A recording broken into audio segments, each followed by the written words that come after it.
السلام علیکم ورحمۃ اللہ۔ آج کے حدیث میں سنتے ہیں کہ نبی پاک صلی اللہ علیہ وسلم نے فرمایا کہ جب اچھا خواب دیکھو تو کیا کرو اور جب برا خواب دیکھو تو کیا کرو۔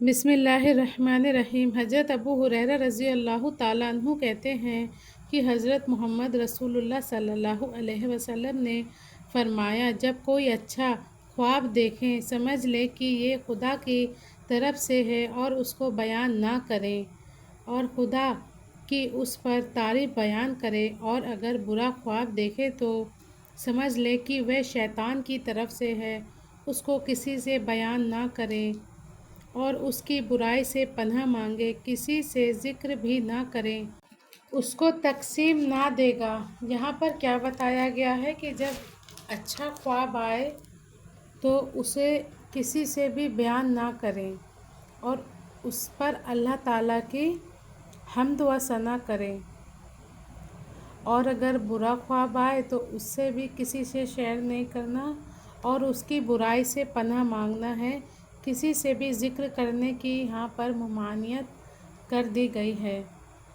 آگے ہے، نبی پاک صلی اللہ علیہ وسلم نے ارشاد فرمایا، جس نے مجھے خواب میں دیکھا اس نے مجھے ہی دیکھا، کیونکہ شیطان میری صورت میں نہیں ہو سکتا۔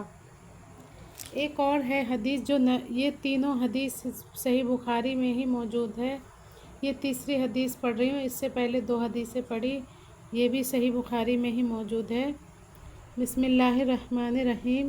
حضرت ابو ہریرہ رضی اللہ تعالیٰ عنہ کہتے ہیں، نبی صلی اللہ علیہ وسلم نے فرمایا کہ اگر تیرے گھر میں کوئی تیری اجازت بغیر جھانکے تو اس کے کنکری مار کر اس کی آنکھ پھوڑ دے اور اس کا تجھ پر کوئی گناہ نہیں۔ اللہ اکبر۔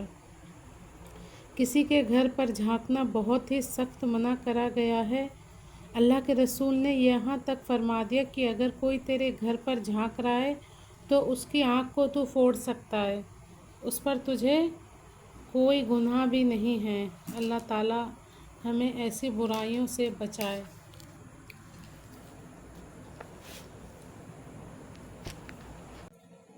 آگے ایک آخری حدیث ہے جس میں حضرت ابو ہریرہ رضی اللہ تعالیٰ عنہ کے بھوک کا بیان ہے۔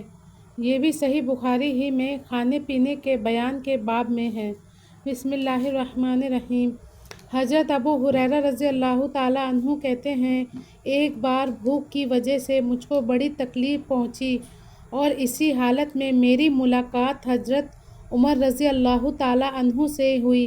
میں نے ان سے ایک قرآن کی آیت پڑھنے کی فرمائش کی تو انہوں نے اپنے گھر کا دروازہ کھول کر اور اس میں جا کر وہ آیت پڑھی اور مجھ کو بھی بلایا، لیکن میں کچھ دور چلا ہوں گا کہ اس تکلیف اور بھوک کی وجہ سے اوندھا گر پڑا۔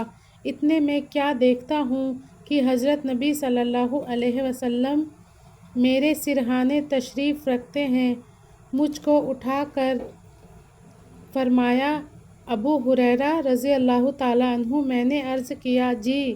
آپ نے میری حالت کو دیکھ کر تاڑ لیا اور مجھ کو اپنے ساتھ اپنے مکان میں لے گئے اور ایک دودھ کا پیالہ میرے لیے منگایا اور مجھ سے فرمایا کہ پیو۔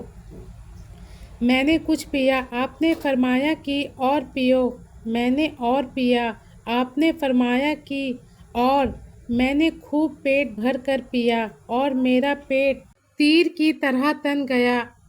حضرت ابو ہریرہ رضی اللہ تعالیٰ عنہ کہتے ہیں، اس کے بعد میری ملاقات حضرت عمر رضی اللہ تعالیٰ عنہ سے ہوئی تو میں نے کہا کہ میں نے آپ سے جو سورہ پڑھنے کی فرمائش کی تھی حقیقت میں وہ کھانے کی فرمائش تھی، ورنہ وہ آیت تو میں آپ سے اچھی طرح پڑھ سکتا ہوں۔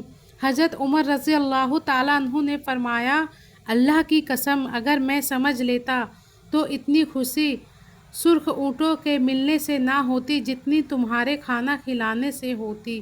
تو ناظرین، یہ تھا میرے پیارے نبی صلی اللہ علیہ وسلم کے پیارے صحابہ رضی اللہ تعالیٰ عنہ کے بھوک کا واقعہ۔ اللہ تعالیٰ سے دعا ہے، اللہ تعالیٰ تمام مومن مرد عورتوں کی حفاظت فرمائے اور سب کو جنت الفردوس عطا فرمائے اور جہنم سے بری فرمائے۔ تو دعاؤں میں یاد رکھیں۔ السلام علیکم ورحمۃ اللہ۔